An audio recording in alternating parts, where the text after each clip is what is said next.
বিরাদর ইসলাম, আমরা সকলে জানি আজকের এই মাদ্রাসায় প্রায় 9 জন ছেলে মেহনত পরিশ্রম করে পড়াশোনা করে কেউ হাফিজের পাগড়ি, কেউ কারির পাগড়ি পেয়েছেন। তার পিতা মাতা আত্মীয় স্বজন অত্যন্ত খুশি হওয়ারই কথা। কারণ যার ছেলে দুনিয়াতে হাফিজে কোরআন হবে, কারিয়ে কোরআন হবে, তাদের মাথায় পাগড়ি পড়ানো হবে। কিয়ামতের ময়দানে তাদের পিতা মাতার মাথায় আল্লাহ পাক নূরের পাগড়ি পড়াবেন। তো আনন্দিত হন, কিন্তু জালসাটা বন্ধ করে নয়, না কি বলেন বাবা? আনন্দিত হন, এটা একটা আল্লাহর নিয়ামত। আপনার ছেলে, আপনার ভাগ্নে, আপনার চাচারা ভাই, আপনার গ্রামের ছেলে কোরআন পাকের হাফিজ হয়েছেন, কোরআন পাকের কারি হয়েছেন, আনন্দ হন। আমরা পাগড়ি পেয়েছি তো আমাদের বাপ মা আনন্দিত হয়েছে। তবে জালসাটাকে বাজাই রাখেন, জালসা শেষ হয়ে যাবে, এখান থেকে আপনারা নিয়ে গিয়ে বাড়িতে, মাদ্রাসাতে আরও আপনারা 2-4টা গরু মেরে মানুষকে খাওয়ান। আমার বেটা হাফিজে কোরআন হয়েছে, কোনো সমস্যা নেই, জায়েজ আছে, না কি বলেন? আর এখানে হাজার লোকের ভিড় আছেন আর মহিলারা চলে আসছেন। কোন লোকের সাথে কোন মহিলার দেহ লাগছে এটা শরীয়তে জায়েজ না না জায়েজ? কথা বলেন তো। একটা নাজায়েজ কাজ যদি জালসার সামনে জালসাতে হয় তাহলে জালসা কামিয়াব হবে? এই জোরে বলেন, হবে? তাই মা বোনদেরকে বলবো, আপনারা আনন্দিত আছেন, বাড়িতে গিয়ে যত মালা দেওয়ার দেন, ফুল দেওয়ার দেন, খাওয়া দাওয়া করান, আলহামদুলিল্লাহ। তবে এখানে যেখানে পুরুষদের ভিড় থাকে কোনো মহিলার আসা বৈধ নয়। যদি এখানে আপনারা আসেন তাহলে মেলার মধ্যে আর জালসার মধ্যে তফাৎ কি থেকে যাবে? এই জন্য শরীয়তের প্রতি আমল করতে হবে। আল্লাহ পাক বলছেন, ইন্না দীনা ইনদাল্লাহিল ইসলাম। ইসলাম হচ্ছে আল্লাহ পাকের একমাত্র মনোনীত ধর্ম। ইসলাম ছাড়া কোনো ধর্ম আল্লাহ তাবারাক ওয়া তাআলার নিকটে মনোনীত নয়। কারণ প্রত্যেক ধর্মের মধ্যে তারা নিজের ধর্মের নিয়ম কানুন নিজের হাতে তৈরি করেছেন, আর আল্লাহ তাবারাক ওয়া তাআলার দেওয়া ইসলাম স্বয়ং আল্লাহ পাকের তৈরি করা কানুনে চলে। জোরে বলেন সুবহানাল্লাহ। নবী পাক সাল্লাল্লাহু আলাইহি ওয়াসাল্লাম বলেন, আমি যখন মেরাজের রাত্রিতে জান্নাত ভ্রমণ করলাম, জাহান্নাম ভ্রমণ করলাম, তো জাহান্নামে সবচাইতে বেশি মহিলাদেরকে দেখলাম। কেউ স্বামীর নাফরমান, কেউ বেপর্দা মহিলা, কেউ পরপুরুষের সামনে বেপর্দা জানেওয়ালি মহিলা। তো নবী পাক সাল্লাল্লাহু আলাইহি সাল্লাম মহিলাদের কথা বলেছেন, তারাকে সবচাইতে বেশি জাহান্নামে দেখলাম। কারণ মহিলারা যদি বেপর্দা চলে তাহলে কিয়ামতের ময়দানে আল্লাহ তাবারাক ওয়া তাআলা যেই মহিলা মাথাতে কাপড় দিবে না তার মাথাতে জাহান্নামের কাপড় পরাবে। যেই মহিলা পর্দাতে থাকবে না তাকে জাহান্নামের জ্বলন্ত আগুনে জ্বালানো হবে। পর্দা মহিলাদের জন্য আছে, পর্দা পুরুষদের জন্য আছে। আমার আপনার নবী সাল্লাল্লাহু আলাইহি ওয়াসাল্লাম যখন রাস্তাতে চলতেন, আল্লাহর হাবিব সাল্লাল্লাহু আলাইহি সাল্লাম চাকার মাকার করে এদিক ওদিক তাকাতেন না। নবী পাক সাল্লাল্লাহু আলাইহি সাল্লাম নিচে চেহারা করে সুজা হেঁটে যেতেন। আল্লাহর হাবিব যখন থুথু মুবারক ফেলতেন, কিবলার দিকে ফেলতেন না, এদিক ওদিক ফেলতেন না, নিচে মুখ করে থুথু মুবারক ফেলতেন, নিচে চেহারা করে, যেন থুথু মুবারক কিবলার দিকেও না হয় আর কোনো ব্যক্তি যেন কষ্টও না পায়। কথা বুঝতে পারছেন বাবা? এই জন্য একটি কথা মনে রাখবেন, কিয়ামতের ময়দানে একজন মহিলা শুধু নিজেই জাহান্নামে যাবে না। যদি কোনো মহিলা বেপর্দা থাকে, কিয়ামতের ময়দানে আল্লাহ তাকে যখন জাহান্নামে দিবে, বলবে, আল্লাহ আমি আমার বাড়ি থেকে বেরিয়েছি, আমি পর্দা করিনি। আমার বাবা তো একবার আমাকে বলতে পারতো পর্দার কথা, আমার বাবা আমাকে জীবনে পর্দার কথা বলেনি।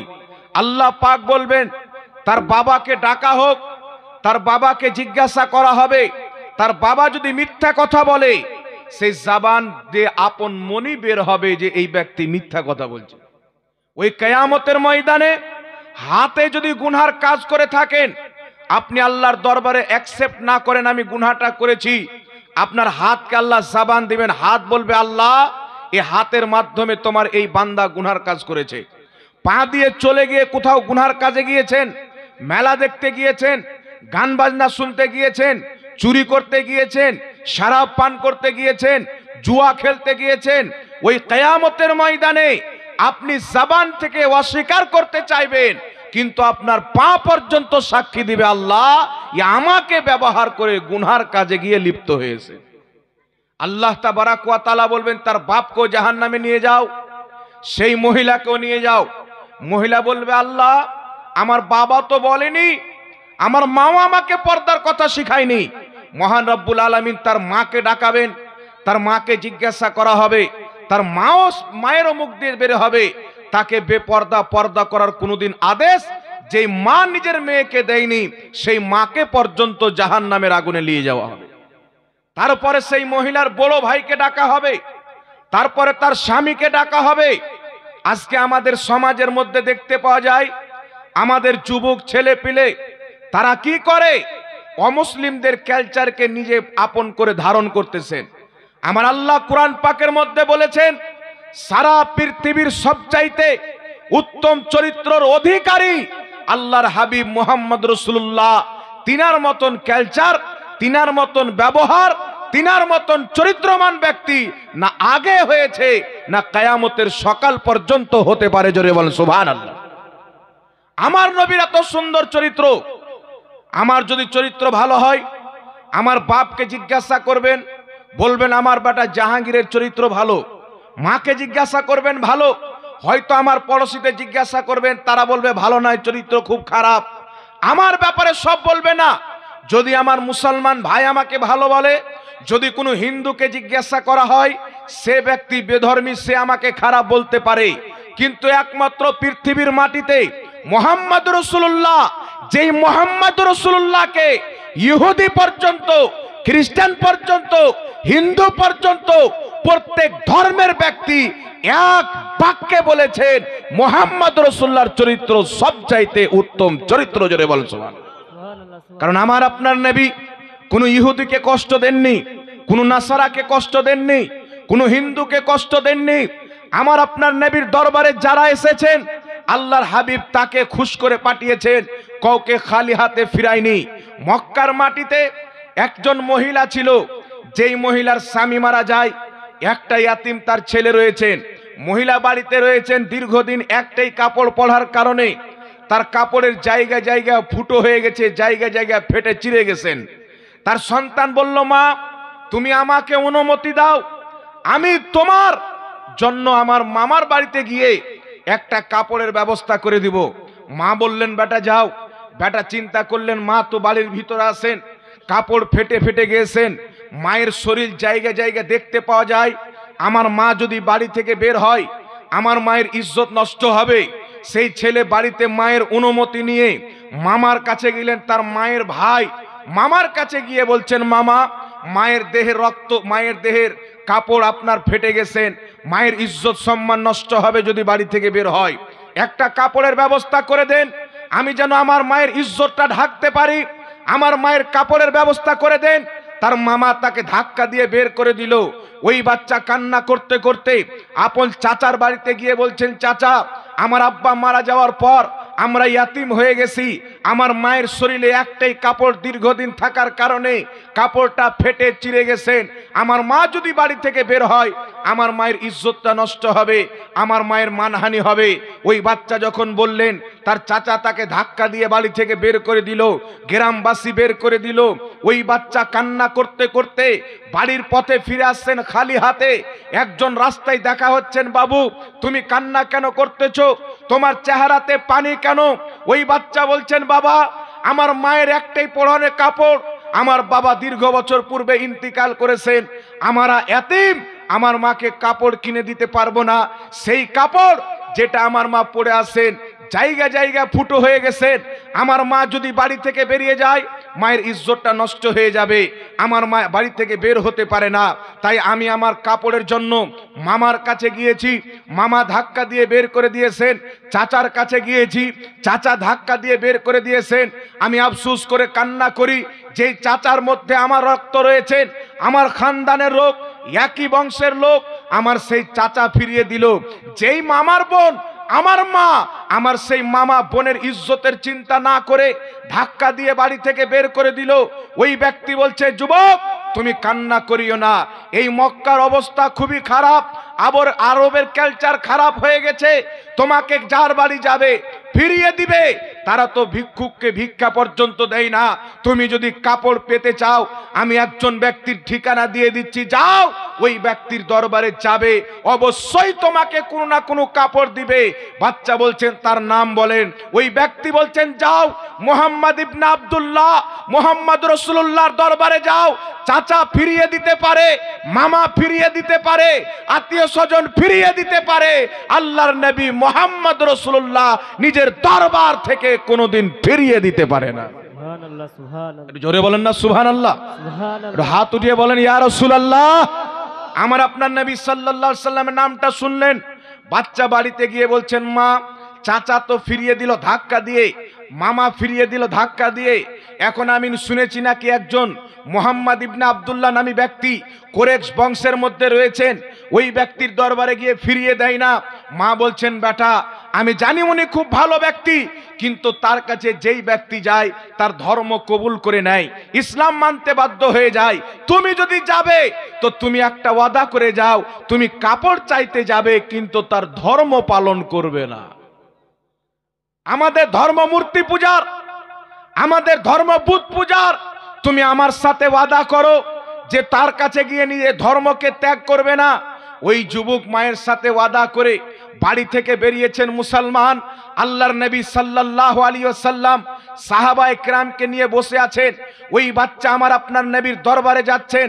আল্লাহর নবীর নিকটে যখন উপস্থিত হয়েছেন, যাওয়ার পরে সর্বপ্রথম বাক্য বাচ্চা বলছেন, আমি আপনার কাছে সাহায্যের জন্য এসেছি, কিন্তু আগেই বলে দিচ্ছি আমি আপনার মাযহাব, আপনার দ্বীন, আপনার ধর্ম মানব না।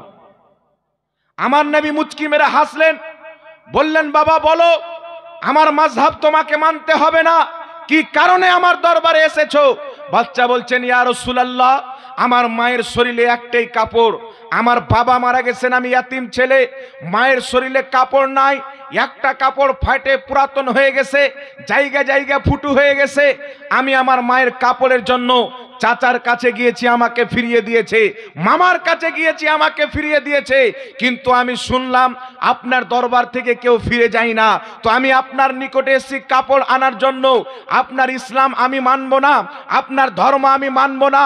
আমার আপনার নবী যখন শুনলেন, নিজের শরীরের চাদর মোবারকটা খুলে ওই বাচ্চাকে দিয়ে দিলেন, বললেন বেটা যাও, তোমার মায়ের শরীরে এই চাদরটা দিয়ে তোমার মায়ের ইজ্জতটাকে ঢেকে দাও। ওই বাচ্চা খুশি হয়ে আনন্দিত হয়ে আমার আপনার নবীর শরীরের চাদর নিয়ে বাড়ির দিকে রওনা হয়েছেন। দৌড় দিয়ে চলতে চলতে যেমনই বাড়িতে পরিবেশ করবেন, তার মাকে গিয়ে বলছেন মা, মুহাম্মদ সাল্লাল্লাহু আলাইহি সাল্লাম এত মহান ব্যক্তি, এত সুন্দর চরিত্র, এত সুন্দর ব্যবহার, আমার ধর্ম মূর্তিওয়ালা ধর্ম, আমি মুশরিক ঘরানার ব্যক্তি, কাফির ব্যক্তি, কিন্তু আমাকে একবারও ধর্মের কথা জিজ্ঞাসা না করে, আমার ধর্মের কথা না জেনে আমি যেমন ইজ্জতের কথা বলেছি, সঙ্গে সঙ্গে নিজের শরীরের চাদর দিয়ে দিয়েছেন। তার মায়ের চোখ দিয়ে পানি বেরিয়ে গেল। বেটা, তোমার মামা যার শরীরে আমার রক্ত চলে, তোমার মামা তোমাকে ফিরিয়ে দিয়েছেন, তোমার বাপ তোমাকে, তোমার চাচা তোমাকে ফিরিয়ে দিয়েছে, যার খানদানের তুমি, কিন্তু মুহাম্মদ রাসূলুল্লাহ তোমার মায়ের খানদানের ব্যক্তি নয়, তোমার বাবার খানদানের ব্যক্তি নয়, তোমার শরীরে তার রক্ত চলে না। সেই ধর্ম জিজ্ঞাসা না করে, খানদান জিজ্ঞাসা না করে, ইজ্জতের কথা এসেছে, নিজের শরীরের কাপড় খুলে তোমাকে দিয়ে দিয়েছে। বেটা, তোমাকে তার ধর্ম ইসলাম কবুল করে নেওয়া প্রয়োজন ছিল, বল সুবহানাল্লাহ। আর একটু জোরে হবে না সুবহানাল্লাহ? তার ধর্ম মেনে নেওয়ার প্রয়োজন ছিল। তুমি কি করে ওই ব্যক্তির কাছ থেকে ফিরে চলে আসলে, যেই ব্যক্তি তোমার চাচা নয়, তোমার মামা নয়, তোমার আত্মীয় স্বজন নয়, যেই ব্যক্তি ইজ্জত ভাবে কোনটা হিন্দুর মহিলা, কোনটা খ্রিস্টানের মহিলা, কোনটা ইহুদির মহিলা, কোনটা নাসারার মহিলা। আরে ইসলাম আমাদেরকে শিক্ষা দেয়, আমাদের নবী শিক্ষা দিয়েছেন, পৃথিবীতে ধর্ম দেখে মহিলাদের সম্মান নয়, যেই ধর্মের হোক, সে যদি মহিলা থাকে আমরা তাদের সম্মান করি। জোরে বল সুবহানাল্লাহ। নারে তাকবীর, নারে তাকবীর, নারে রিসালাত, মাসলাকে আলা হযরত মুফতি জাহাঙ্গীর সাহেব। এই শিক্ষা আল্লাহর নবী সাল্লাল্লাহু আলাইহি ওয়াসাল্লাম দিয়েছেন। আজ আমাদের ভারতবর্ষের মাটিতে কি দেখতে পাওয়া যায় বাবা? ভারতবর্ষের মাটিতে দেখতে পাওয়া যায় অনেক লোক বলে যে মুসলিম মহিলাদেরকে ভুলিয়ে ফুসলে বিয়ে করে তাদেরকে মুরতাদ বানাও। লাখ লাখ মহিলা আজকে হিন্দুদেরকে বিয়ে করে ভাগবো আতঙ্কবাদ একটা মহিম আরএসএস চালিয়েছে, তাদের কাছে বিয়ে করে তাই সেই মহিলাকে আপনার নষ্ট করে বরবাদ করে 2-4 বছর পর ছেড়ে দেয়। কেউ আবার চাকু মেরে মেরে দেয়, কেউ আপনার মার্ডার করে নদীতে ফেলে দেয়। কিন্তু আমাদের ইসলাম এই শিক্ষা দেয় না। আমার আপনার নবী শিক্ষা দিয়েছেন, শুনো, একজন ইসলামিক নারী যদি থাকে তারও ইজ্জত করতে হবে, ও মুসলিমের নারী যদি থাকে তারও ইজ্জত করতে হবে। এই শিক্ষা জানি না অন্য ধর্মে আছে কি নাই, কিন্তু আমাদের ধর্ম ইসলামের মধ্যে আছে। জোরে বলুন সুবহানাল্লাহ, সুবহানাল্লাহ। নবী পাক সাল্লাল্লাহু আলাইহি সাল্লামের দরবার থেকে এসেছেন, তার মা বলছেন, বেটা তোমার চাচা তোমার কে হয়? তার রক্ত তোমার শরীরের মধ্যে, একই রক্তের মানুষ। আমার যদি ইজ্জত নষ্ট হয় তোমার চাচাদের নাক কাটবে, সে ফিরিয়ে দিল। আমার যদি ইজ্জত নষ্ট হয় আমার ভাই তোমার মামার নাক কাটবে, সে তোমাকে ফিরিয়ে দিল। কিন্তু মুহাম্মদ রাসূলুল্লাহ কত সুন্দর চরিত্রমান, কত ভালো ব্যক্তি, কত সুন্দর মানব, যেই ব্যক্তি ধর্ম না দেখে নিজের শরীরের চাদর খুলে দিয়ে দেয়, বেটা তার ধর্ম তোমাকে মেনে নিতে হতো। বেটা বলছেন, মা আমার তার চেহারা দেখে পাগল হয়ে গেছি, আমি তার চেহারা যখন থেকে দেখেছি বাড়ি আসতে ইচ্ছে করে না, মনে হয় মুহাম্মদ রাসূলুল্লাহর ওয়াদদুহা ওয়াল লাইল ওয়ালা চেহারা তাকাইতে থাকি তাকাইতে থাকি। মা ইচ্ছা তো ছিল ইসলাম ধর্ম কবুল করব, কিন্তু তোমার সাথে ওয়াদা করে গিয়েছিলাম।